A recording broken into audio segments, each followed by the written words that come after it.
It's a little hard to believe that just a few short weeks ago, I was visiting Fedco Trees to pick up the rootstock and scion wood for our grafting this year. Now, spring has definitely sprung, and I'm headed back to go to the tree sale. Each year, on the first weekend in May, Fedco Trees opens its warehouse to the public. Like the Common Ground Fair in the fall, the Fedco Tree Sale has become an institution in Maine. For many who visit Fedco Trees during the first weekend in May, it's a way to mark the passing of a season and a time to connect with old friends. One highlight for me personally is that I always run into Betsy. In addition to working seasonally for Fedco Trees, she's also an incredible supporter of small local farmers. Betsy was instrumental in helping Maine become the first state in the country to pass a Local Food Sovereignty Act. Well, and what I love is people who come to pick up their order and they go, oh, let's see what I ordered. 'Cause Yeah. it's like Christmas for them. They don't Yeah. remember what they ordered. Exactly. So it's great. It's fun.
This is Jen, a big part of the brains behind this entire operation.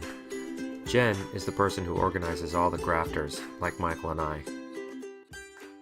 Friday of the public sale is always the biggest because everybody wants to show up for looking for a good deal and Right. place. And you guys have, so you do 2 weekends every year.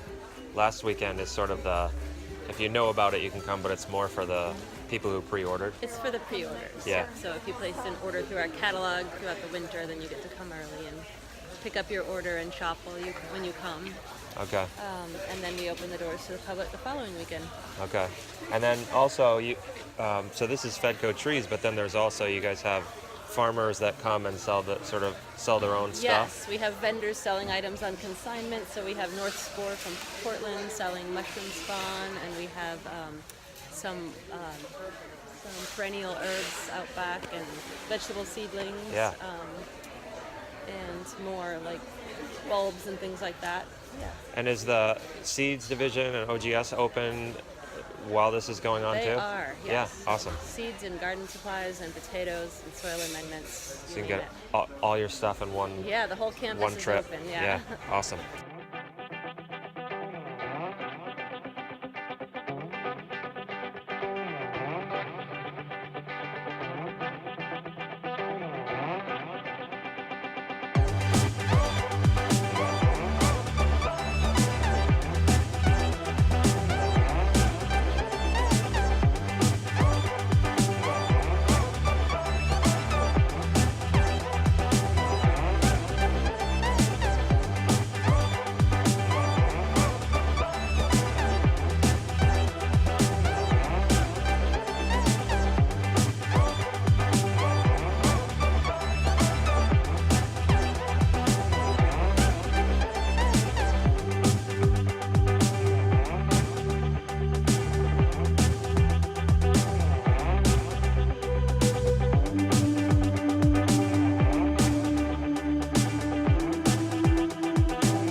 This is John Bunker, the founder of Fedco Trees.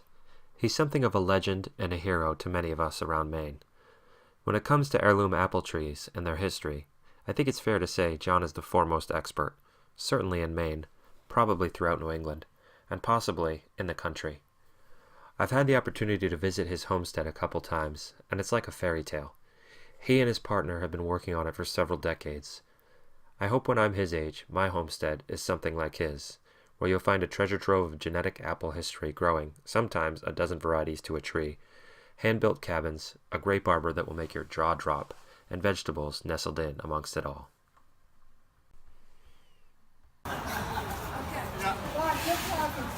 But like I said, Jen said this morning was super busy.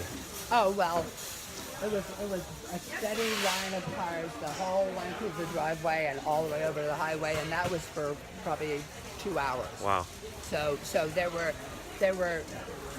5 times or 10 times as many people in here as there are right now. Yeah. Well, this has become like a yearly.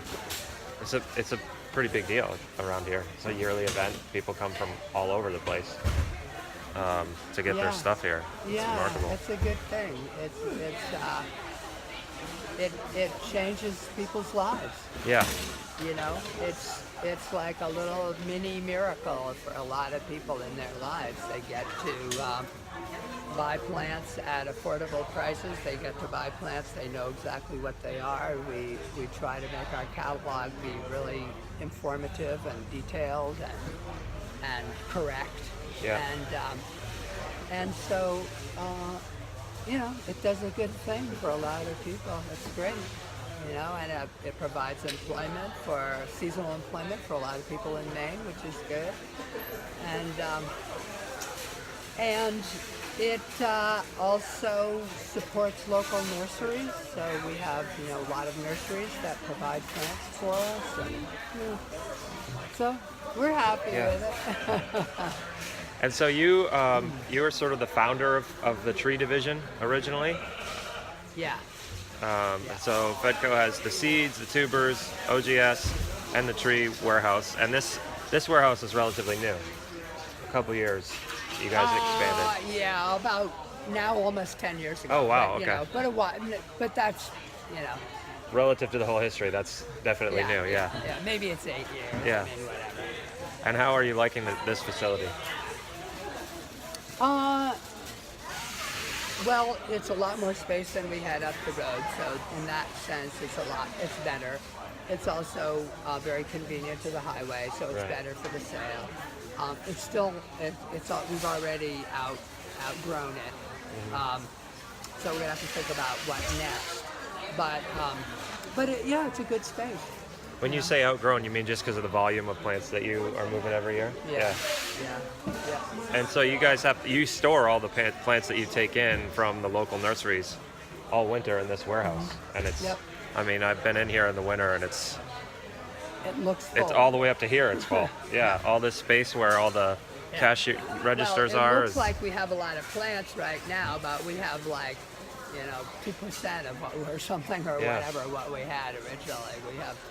We have sent out and given out a lot of plants. Yeah, and so you ship, you have the catalog and you ship all over the country basically. Yes, primarily to the northeast quarter of the country, and then to a few pockets of other parts of the country where the climate and it sort of vaguely resembles New England, like the mountains of West Virginia, the mountains of North Carolina, the mountains of New Mexico. There's these little pockets that just are sort of New England-esque in their in the temperatures and so forth, and so. We decided that we did not want to be a national company because then we would really, the plants that, we'd have to sell a much larger range of plants. And there's good small nurseries in the Southwest, in the South, in the Pacific Northwest. They do a great job at serving those customers. We don't need to do that. It's already being done by other people. And you guys write the catalog, and it's very centered on this climate. So you're offering Absolutely. plants that will thrive in Maine, Central Maine, New Yeah, England. that's why we do it. Yeah. That is our model. Our model is that anybody that walks in here, pretty much, they could buy almost any plant that we sell, and it would be hardy enough for them. I say almost because some of the plants that we do offer are sort of like daredevil plants up here because people want to try them. And so, but we're very straightforward and honest about what we think they'll do. But some people want to experiment with stuff to just push the limits of where they are, and that's part of the fun of being a gardener. Anybody who's a serious gardener has to try things that are risky. Yeah. But we don't pretend that you're going to plant a peach in Aroostook County and it's going to live. But Right. but we're not going to prevent you from trying it. Right. Even down here, you could get great peaches for half a dozen years, and then all of a sudden they die to the ground. Yeah, right. So.